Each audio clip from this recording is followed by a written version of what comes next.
because DEI seems to be persisting across all levels of education. So what I want to know is, how is accuracy in media exposing instances like this?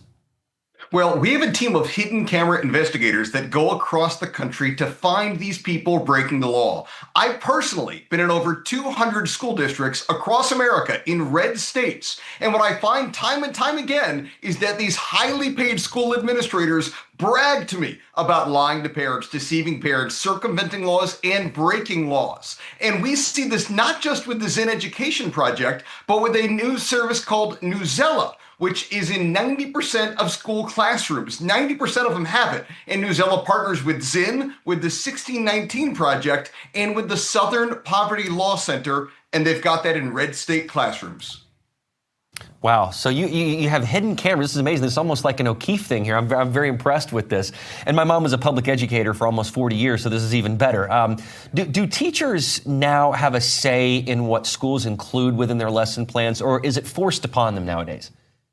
That's a great question, because what we've seen in the last couple of years is more and more districts, dare I say most school districts, hired equity officers. And you might think that's only in Boulder or Berkeley. Fort Worth ISD, one of 20 school districts in the Fort Worth area, has a dozen full-time non-classroom equity officers. I'm sure they've printed new business cards since that became illegal, but I'm sure none of them lost their jobs. And what those staffers do is work to ensure the principles of DEI are integrated into every facet of education. This isn't about right or wrong history or revisionist history. They've got this stuff in math class. So even if you're an educator who's not keen on making politics a big part of math, these folks are going to make sure you do it.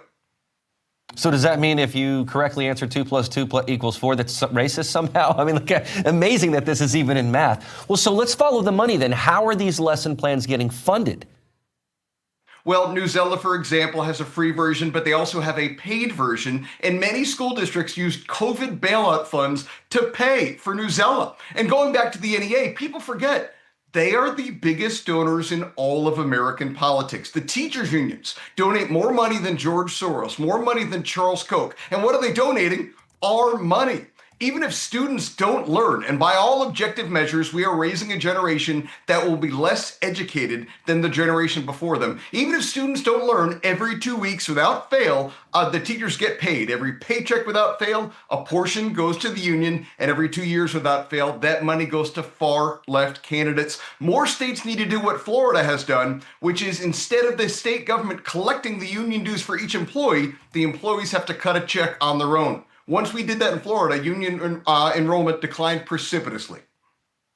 Yeah, it's interesting you mentioned Florida. I was at the Moms for Liberty Summit just a couple weeks ago in Orlando, and you've got these alternatives now to unions. How prolific do you think that's going to be when teachers realize that they have an alternative to joining a union where they don't even know where that money is going? Well, we know now, but they might not even know where their dues are going.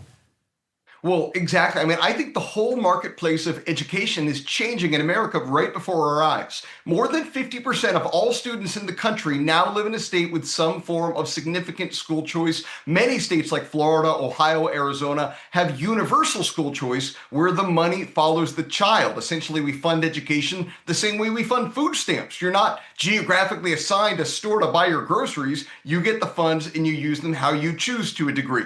And that has led to a proliferation of charter schools, of classical academies, of new private schools popping up. And those people aren't going to automatically join the NEA. These teachers are more likely to join alternative associations instead, where they're not essentially funding far left politics that they may not agree with. Yeah, school choice, parent choice, teacher choice. I agree with all of those.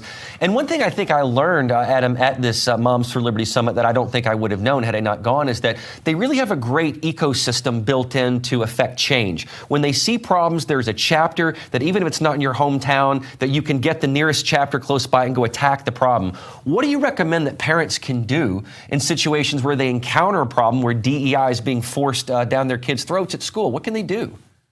I'll be honest with you. Like I said, I've been undercover in over 200 school districts across the country in red states. And these administrators and principals, they may seem really kind and well-intentioned to you. And I meet with them with hidden cameras. They seem just as kind and well-intentioned. But what they intend for your child might be dramatically different from what you intend for your child. I gotta say, if you have a child in traditional K through 12 education, take them out tomorrow.